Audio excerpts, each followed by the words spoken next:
مکے میں یا بندہ پکا مومن تھا یا پکا کافر تھا، منافقت مکے میں نہیں تھی۔ جب حضور علیہ السلام مدینے میں تشریف لائے تو منافقت کا بھی آغاز ہو گیا، تو وہ بھی حضور کی مجلسوں میں بیٹھتے، اور جب صحابہ پوچھتے رائنا یا رسول اللہ، حضور ہماری رعایت کیجئے، تو وہ بھی اپنی زبان کو تھوڑا سا بل دے کر کے رائنا کو رائی نہ پڑھتے، لینم بِأَلْسِنَتِهِمْ، اپنی زبان کو تھوڑا سا مروڑ کے۔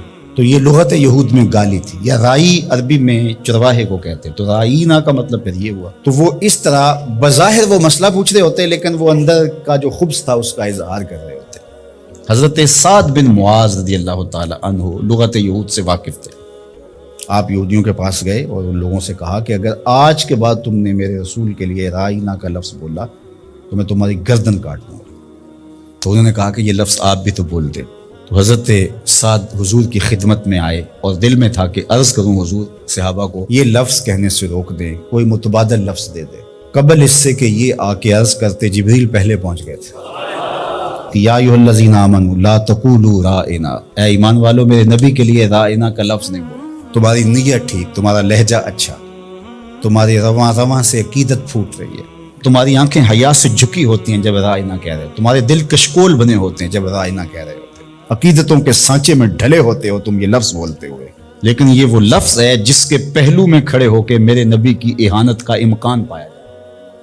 اگرچہ تم اس لفظ کو اچھی نیت سے بھی بولو، دوسرا معنی تمہیں ملحوظ بھی نہ ہو، میں پھر بھی گوارا نہیں کرتا کہ میرے نبی کے لیے وہ لفظ بولا جائے۔ آج کے بعد تم نے میرے نبی علیہ السلام کے لیے رائنا کا لفظ نہیں بولنا۔ مالک کوئی اور لفظ بولیں گے تو لوگ اس لفظ کو بھی اپنے مفہوم کے لیے اور اپنے خبث باطن کے لیے استعمال کرنے لگ جائیں گے۔ تو کہا نہیں، اس کا متبادل ایسا لفظ دے رہا ہوں، قیامت تو آ سکتی ہے، کسی منافق کی بولی نہیں ہو سکتی۔ وہ لفظ کیا ہے؟ وَقُولُ انظُرْنَا، عرض کرو آقا ہم پہ نظر کرم کیجئے۔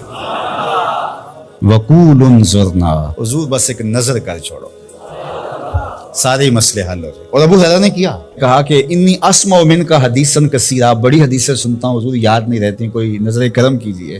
فرمایا ابسط رداک یا ابا، اچھا پھر چادر بچھاؤ۔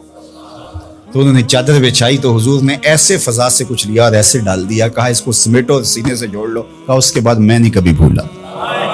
یہ ہے وہ انظرنا کا حقیقی مفہوم۔ تو اللہ اس لفظ کو بھی گوارا نہیں کرتا۔ یہ محبوب علیہ السلام کی چوکھٹ کا ادب ہے کہ جو ایسا ذو معنی لفظ ہو، اس کا ایک معنی صحیح ہو، ایک معنی اس کا غلط ہو، بولنے والا صحیح لفظ صحیح نیت سے بول رہا ہو تو کہا نہیں، میرے محبوب کے لیے یہ لفظ نہ بول۔ اللہ اکبر۔ تو یہ حضور کا ادب ہے جو حضور کے حقوق میں سے ہے۔